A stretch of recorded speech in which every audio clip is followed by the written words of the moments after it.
Hello and good evening, friends. I hope everyone has had a cozy day. Alright, starting off, I'm going to go ahead and apologize to y'all now if I'm a little sniffly. We have been working in the chicken house today with everything closed up. We were fogging for bugs and stuff, and I cannot hardly breathe, so I apologize in advance. And I'm going to start out, I've got a few things I want to say to y'all, and then I'm going to do the devotion. And we're going to go on the topic I had outlined until either I can't go anymore or I get to a good stopping point, because I have got to get some rest tonight.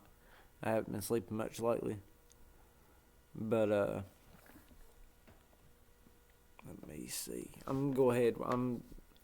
I'm hitting for the devotion, I'm hitting something that we've all already heard, but I think that sometimes it's encouraging to have that refresher. Not that any of us don't know it, but sometimes just to put it back into our remembrance helps us to get back on point, with exercising it, as well as sometimes hearing it from a different perspective or a different point of view. It helps us to better understand it and put it into practice in our own lives. So we're going to be talking about the armor of God. But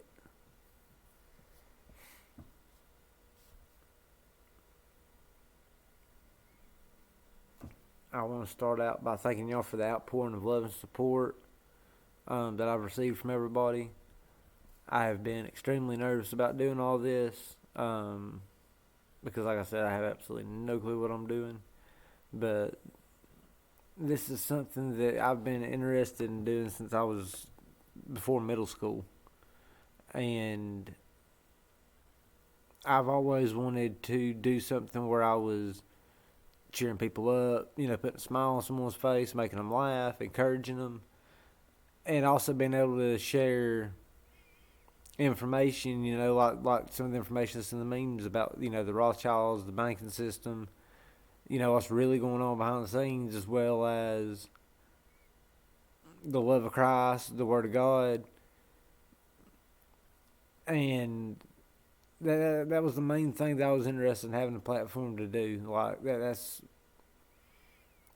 that makes me feel like I'm fulfilling what God's leading me to do. And there's been multiple times where I would be, working at something and feel like there was absolutely no progress towards it. And I'd be ready to give up. And God would, tell me to keep doing what I'm doing. Well, the closer you get to Him, later on down the road, you start to see, okay, I understand why this didn't work out that way. I understand why that didn't work out like this. And it's just so awesome to see everything falling in place. And I've been praying, that He would give me some type of confirmation that I was on the right path. I was doing what He was calling, what He was leading me to do. And over the past couple of days, the comments and the messages I received from y'all, about how the devotions have touched y'all or, helped y'all through something or whatever the case may be, that was the confirmation that I needed, and I really appreciate that. And I appreciate y'all, being willing to be honest with me and telling me, hey, this helped me out or whatever. That means a lot to me, and I appreciate y'all bearing with me as I try to get all this stuff figured out and work everything out with the farm. This community, ever since I first even started trying to share anything with anyone or anything, I had a few people take me under their wings. I really didn't do the online thing until about the same time the 2016 election all started coming up. I was about 25, maybe 24. Like, I grew up, in the mountains. We were outside. We rode 4-wheelers and stuff. We didn't give a shit about phones. So I didn't grow up on the computer. I grew up outside, touching grass. So Like a lot of this stuff is still new to me, and ever since I first, started trying to get videos out or share anything with anyone, this community immediately took me under its wing. Helped me and showed me stuff that I'd been researching on my own for years, and felt crazy for even thinking about it and obsessing about it. That there were other people that were like me, and for once I felt like I had a group. Like I had friends, I had someone that I could relate to, that I could talk to about stuff. And God has just blessed me with so many awesome friends. Like everywhere I turn, I'll be having trouble figuring this out or having trouble in this area, and He'll put a friend in my path that that's their specialty. That's what they do, and it's just so awesome the way He moves. I want y'all to know how awesome the God that y'all praise and God y'all worship is. We say it all the time, but I don't think that we always stop and truly wrap our minds around how intricate His plans for us are. It blows my mind. And I grew up in church. I grew up knowing all this, but it's so easy to downplay. Like, we say, oh yeah, God's mighty, and His plan is above all. But at what point have you said this and grown up saying it? I'm not saying indoctrinated, but it winds up being like just a catchphrase type thing for some people. Like it doesn't actually resonate with them. They just say it because they're supposed to say it. And we've got a lot of that in the church, or a lot of that, in the quote-unquote Christian community. And it's so refreshing to see in our little pond, people actually practicing what they preach, and people actually striving to better themselves, better their family, grow their own food, be to the point where they don't have to answer to anybody but God, and actually caring for their family like a man of God is supposed to. And it is awesome. It's so encouraging. So I want to say that. Also want to throw in, I don't ever want to set a bad example for y'all or tell y'all anything wrong. So as I've mentioned before, always assume that I am full of crap. Do your own research. I pray that God shows me, what to say and what to tell y'all or what to show y'all. And like I said, He inadvertently answered my prayers through some of y'all sending me those messages and comments. So I feel like I'm in the right direction, but I still would rather y'all assume that I'm full of crap and look stuff up for yourself. That way, when someone asks you, well, how do you know this? You can actually say because you looked into it, not because Cash said it. Because I don't know that I'm a reputable source, y'all.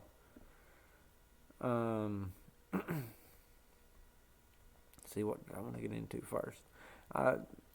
Y'all may already have noticed this, but pride goes before the fall. I saw a comment. It was one of the troons that had commented. It said something about the beautiful colors that God meant for destruction, we've taken and meant for love. And I was thinking, something? The first time God sent the rainbow after the flood, I'm wondering if this time He's sending it before the destruction. And you got to keep in mind they call it the pride parade and gay pride and all this.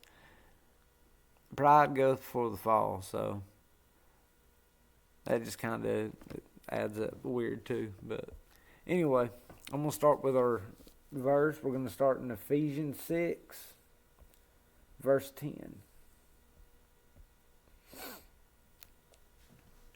Finally, be strong in the Lord and in His mighty power. Put on the full armor of God so that you can take your stand against the devil's schemes. Alright, so we touched on it a little bit last night.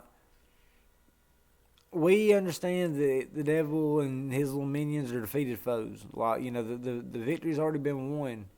But that doesn't mean that we can just kick it. We don't have to keep our guard up. That we don't have to continue to... The Bible says pray without ceasing. So even though the victory's already won, and history's already been written. Where are you going to be in that? Are you going to be someone who was just sitting by and watching, everyone else do the work? Are you going to be the lukewarm Christian? Or are you going to be on fire? Because, he says if you're lukewarm, he's going to spew you out of his mouth. So it's either one way or the other. We've also been gradually trained to a degree through the media and everything else to see the devil as harmless. I mean, even with like something as innocuous as a kid's cartoon, portrays the devil as this little cute babyish looking thing, but it's got horns, a diaper, and a pitchfork. It really downplays, what the devil is. And that seems like something, that's just a cartoon. But it's always through the things that seem the most innocent that he slips his way in. He's a deceiver. So I was just going to mention that, keep in mind that just because the victory's already won doesn't mean that we have to, or it doesn't mean that we don't need to keep our guard up and continue to pray and, stay on our word and keep ourselves covered. Verse 12. For our struggle is not against flesh and blood, but against the rulers, against the authorities, against the powers of this dark world, and against the spiritual forces of evil in the heavenly realms. And see, I've mentioned multiple times too since I started doing this. We keep saying that all these issues that we're having in the country right now are mental health issues. And it seems to me that we have used all of this scientific and psychological mumbo jumbo to explain away spiritual issues. Because that is not a mental health issue, that's a spiritual issue. And that's why spiritual depravity has got to where it has in this nation at this point, because we quit calling it what it is and started making excuses for all of it. And it's a genetic issue. It's a chemical imbalance. That's crap. Point blank, that's crap. We have used... People make jokes all the time about science not being what it used to. Used to, with science, you questioned everything. And more times than not, you had scientists that were Christians. But once they built a trust in the scientific community, the scientific community is already owned by the Rockefellers and all that evil bunch.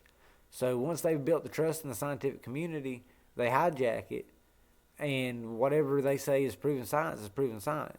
And they explain away acts of God and, spiritual issues with, it's science, trust the science. That's the way it looks to me. Y'all don't listen to me. I'm crazy. I'm schizo. But we have constantly created these excuses for these spiritual problems and created a drug for them. There's a pill for that. There's a pill for this.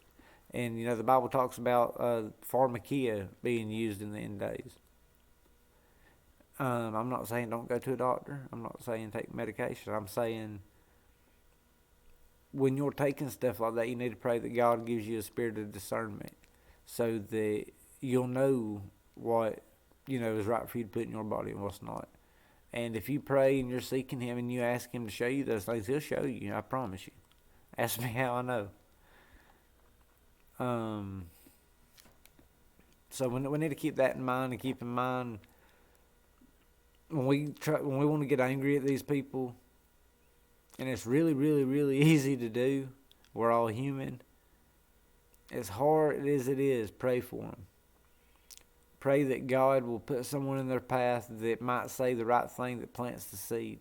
Or maybe God will send someone, on their path that's just on fire and bumps into them and just starts praying and speaking over them and casts that crap out of them. It's a demonic issue, and I'm sure y'all have heard this already.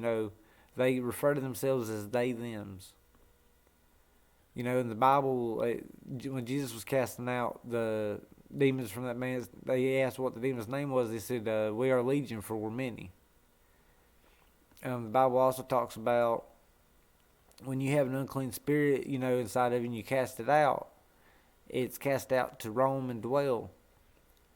And once it finds nowhere to go, it will turn and bring, 7 more of his buddies as badder than he is to try to come back. That's like addiction. Addiction's that way. It's a spirit. That's another one that try to say, oh, it's genetic, it's genetic. No, it's a generational curse is what it is, and it's spiritual.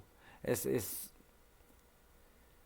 so easy to see, but we have been taught and trained, that it's genetic and it's not something you have control over. No, by yourself, it's not something you have control over. That is one thing AA got right. And with even with smoking, we'll use smoking for an example, because smoking's addictive. How many people have you known that smoke that said that, they'd quit, and the first time they quit it wasn't that bad, but if they ever started again, that second time was always so much worse, and that third time was so much worse, because every time you open that doorway back up to allow that to come back into your life, it says that those spirits come back that much stronger. Am I saying that if you smoke cigarettes you are possessed by demons? No, I'm not. And I'm sure somebody will misconstrue some stupid crap like that and say it, but definitely not what I'm saying. Let me check the chat real quick. BF3K memes, what is happening, friend? I hope everyone is cozy tonight. Alright. Back to the text. We are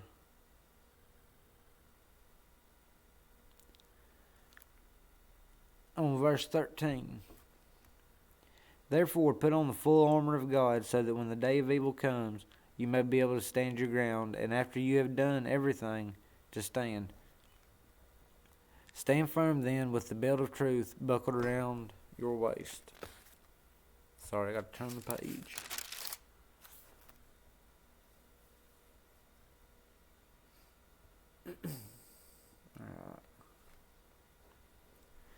With the breastplate of righteousness in place, and with your feet fitted with the readiness that comes from the gospel of peace.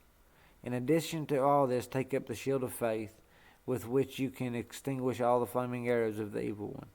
Take the helmet of salvation and the sword of the Spirit, which is the word of God. Pray in the Spirit on all occasions, with all kinds of prayers and requests. With this in mind, be alert and always keep on praying for all the saints.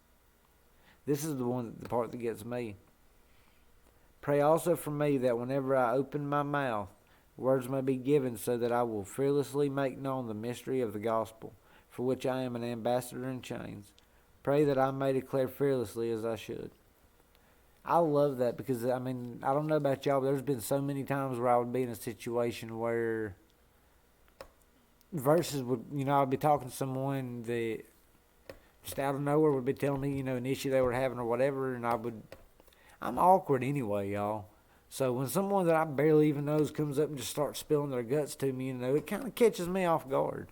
And God puts me in those situations a lot. That's another one of those reasons I tell y'all, God has a sense of humor, because I'm sure at this point he just does it to, what are you going to do? Let's sink or swim, boy. And thank God, I've learned the hard way when he puts something on my heart to pursue it. Because if I don't do it the way he wants me to, when he wants me to, chances are I'm going to wind up having to do it anyway. It's just not going to be the way I want to do it. So he has put me in so many situations where, someone would be spilling their guts to me and doing all this feeling stuff, and I have no clue what to say. And, in my head I'll be praying, God, please either help me out of this situation or, help me to say something to calm them down. And every time, verses would just start coming to me, start flowing, like it says, that flowing living water. The verses would just start coming to me, and, stuff would just start coming out of my mouth. And I was like, wow. That's God. I could not have, some of the verses even, a lot of times are verses that I hadn't even read probably at least a few years. And That's the only way that, it would have come. My memory is so bad, y'all. This is God. It's what it is. And I give him the glory and the honor for it. And that's the way that we should pray for ourselves and for the friends is, God, give us the right things to say at the right time so that we may be able to lead others to you, that we may be a light into this darkness. This is where we're supposed to be a light, the city on the hill, the salt of the earth.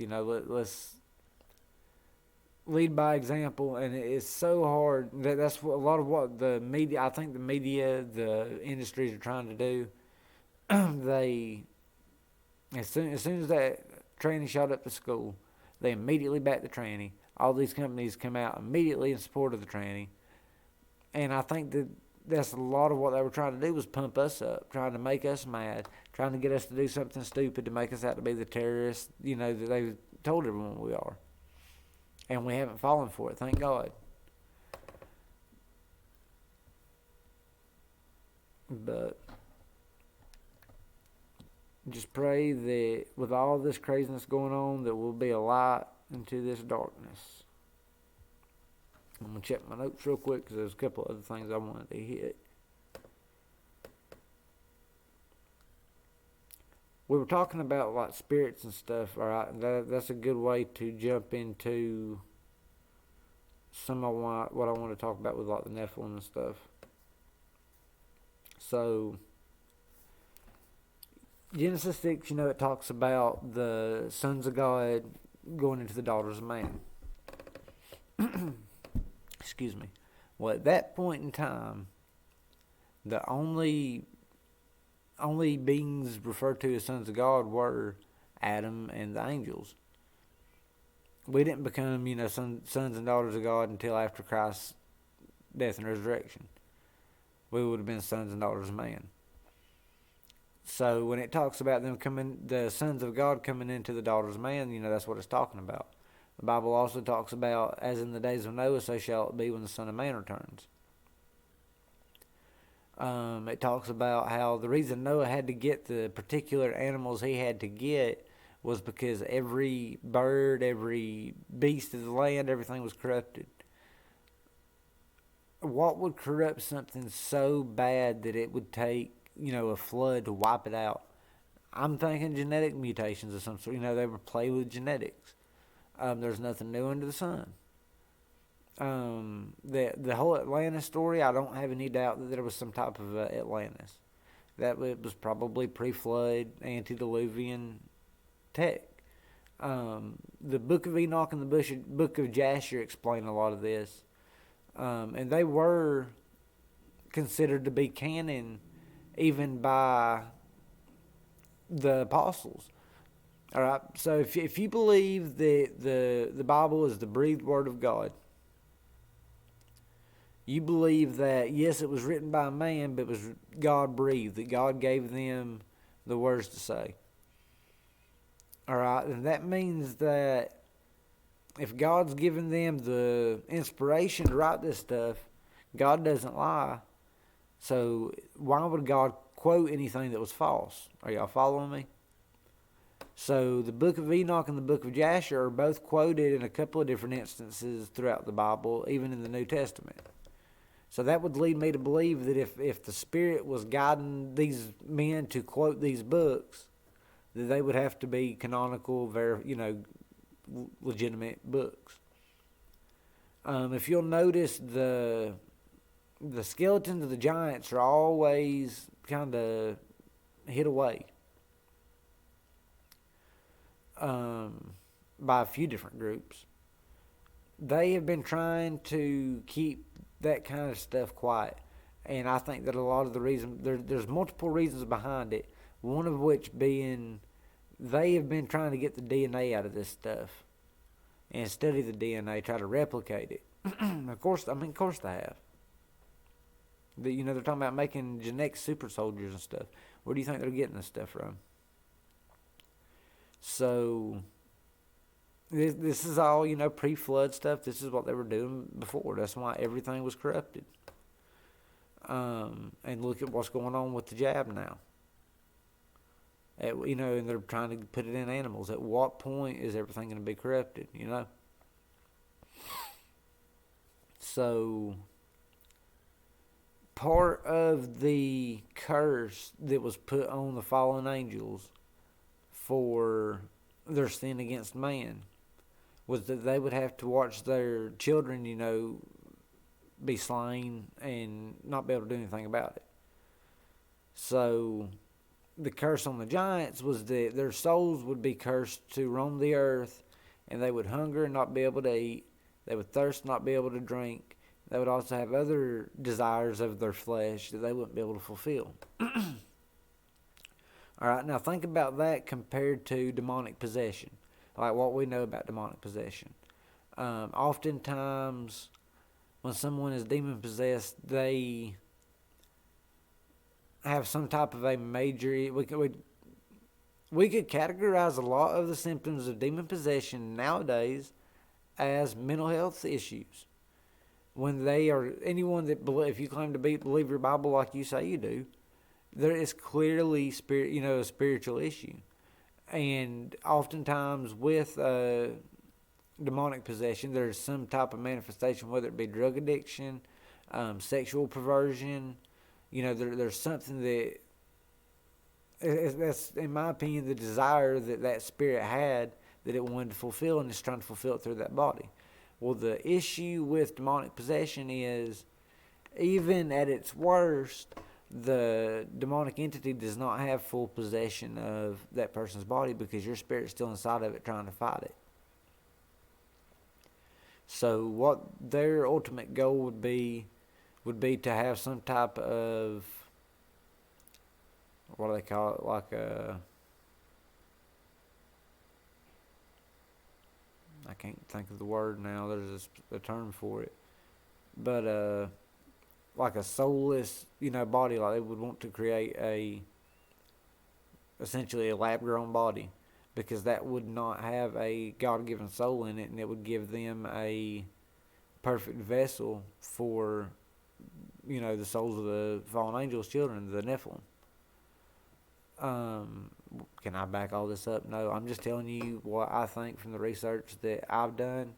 I do not have all of my sources readily available tonight. If anyone has any questions, you are more than free to DM me, and I will give you my sources for what I have. We're also going to be watching a lot of clips over the next few days. This was kind of just like the intro to what I'm going to be talking about. That's why it's kind of jumbled and all over the place. You get me talking about something like this that I'm really interested in, that I've done a lot of research into, I am quick to ramble, because I love it. That's, I guess, part of the autism stuff. But one good resource that I'll give y'all to check out is called the Genesis 6 Conspiracy, and I will actually pull it up right here. The author of the book is Gary Wayne, and I got to do an interview with him about 2017, and a bunch of crap happened. I did not have it backed up anywhere. My YouTube channel got wiped, scrubbed, and I have not been able to get back into contact with him since to do another interview. But he sent me a autographed copy of his book, and it is, hold on, I'll tell you, it's as thick as my Bible, y'all. I mean, this sucker is something. And my house burnt a couple years ago, and the fire actually started under my room, and I lost a ton of my stuff, and this book actually made it with absolutely no water damage or anything. I was thanking God for that. His works cited part of this book is over 100 pages in itself, if I'm not mistaken. The actual book is 692 pages. And I've read all the way through it once, but I'm going back through it now a little at a time and, taking notes. But let me finish pulling it up. I got to talking to y'all. I got sidetracked. You can get it for free online, and if anybody is interested in actually reading it, let me know, and I will take care of you. Do, do, do, do, do.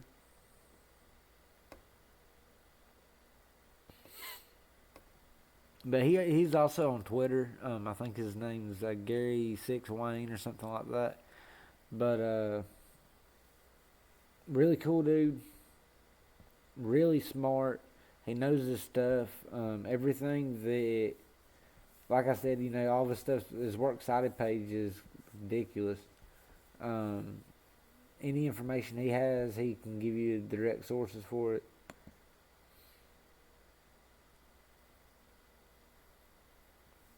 There we go.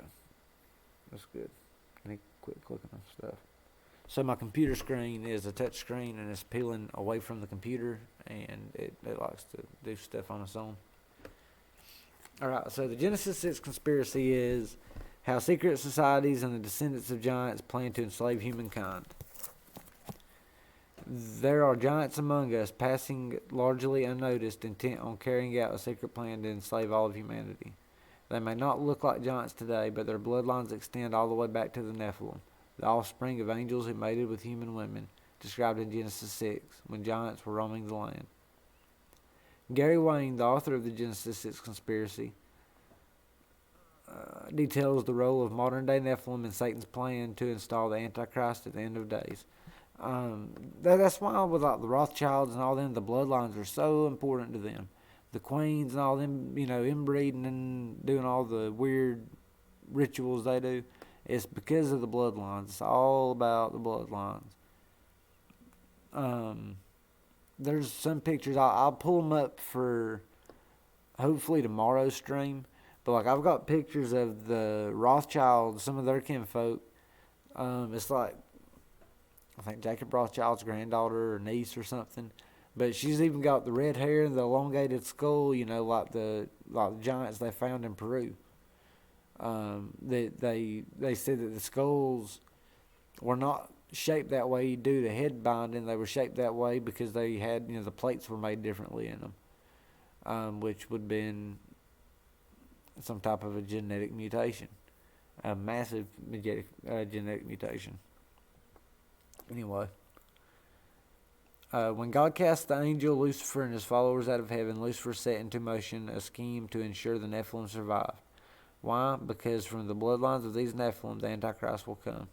To keep his plan alive, Satan has enlisted the loyalty of secret societies such as the Freemasons, the Templars, the Rosicrucians, and many others to conspire in teaching a theology and a history to the world that is contrary to the biblical one. This Genesis 6 conspiracy marches toward the Great Tribulation, when then loyalty of the terminal generation, this generation, will be tested. The Bible, along with many other ancient sources, clearly records the existence of giants. Wayne provides the copious situations from many society insiders, along with extensive Bible references, other religious references, and historical material to bolster his contention. What he uncovers will astonish you and will challenge you to prepare for the fulfilling of God's promises.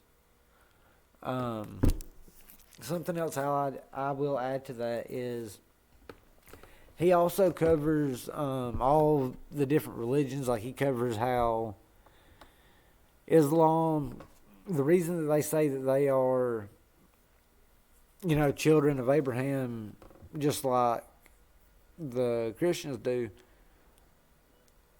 Abraham had two children. He had Ishmael and he had Isaac. Ishmael he had with his maid, and Isaac he had, that was the promised child he had with Rachel. So God had also made a promise to Ishmael and his mother, that they would be taken care of, and that's, where Islam branched from. He covers all that. He covers how the secret societies go all the way back to the Tower of Babel. Trying to think. Oh, he covers how like the Pantheon, the Greek Pantheon, like Hercules and all them, are more than likely references to giants, and that's how all of that correlates, because if you didn't know any better and you didn't know God, you would have thought that those were gods, you know. So when they died and their spirits were still roaming the earth, because they were disembodied spirits, they were roaming the earth and torturing people and everything else, they believed that these were gods, and that's why they worshipped them, which makes sense. I mean, not saying they were right. I'm just saying, you know, I understand where they were coming from. So we're going to get into a lot more of that. Like I said, I was just going to kind of get us started tonight. It's already 10 p.m. here, and I have not got more than 4 hours of sleep a night in like 2 weeks, week and a half. So I am going to conk out. I might stay in the chat a little bit longer. Let me know what y'all thought about tonight. If y'all thought it was interesting, if y'all got anything out of it. And if y'all would be interested in checking out some clips over the next day or two, like about the same topics I'm talking about. I've got some pretty neat videos. If that's something y'all would be interested in checking out, let me know in the comments, and I will try to make a playlist throughout the day tomorrow, and I'll have them ready for tomorrow and not, you know, be scrounging around at the last minute. I want to make this... I kind of enjoy the flow of it, you know, how it's kind of all over the place. I don't know about y'all. Even when we have guests on, like, I'm going to play an interview I did with Alex Schaefer. He's an artist. He's the guy that's in the meme, that's painting of the Fed burning down with the gallows out front. That's him. And I got to do an interview with him on Twitter Spaces. I'm going to play it for y'all probably sometime before this weekend. But it was kind of that way. It was just kind of, you know, we just went with the flow and had a few basic outline, you know, points that we wanted to talk about. We just kind of had a conversation, kind of like Joe Rogan feel to it.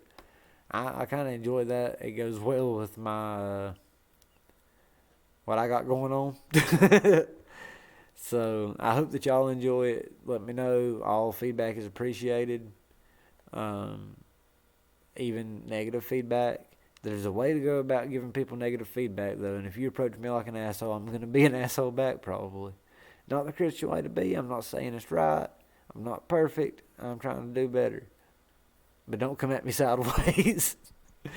But I love you guys. I appreciate y'all tuning in and chilling with me. I'm glad that y'all enjoy the music and the memes during the day.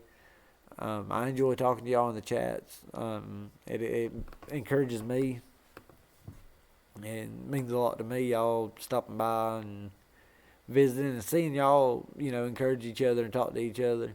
It's just awesome to see everybody winning, you know.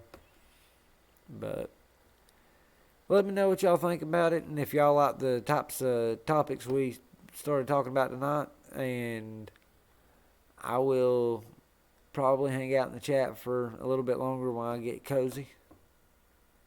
And I will talk to y'all tomorrow. I love y'all and appreciate y'all tuning in. If you like it, share it with your friends. Hit that red pill. And have a cozy night.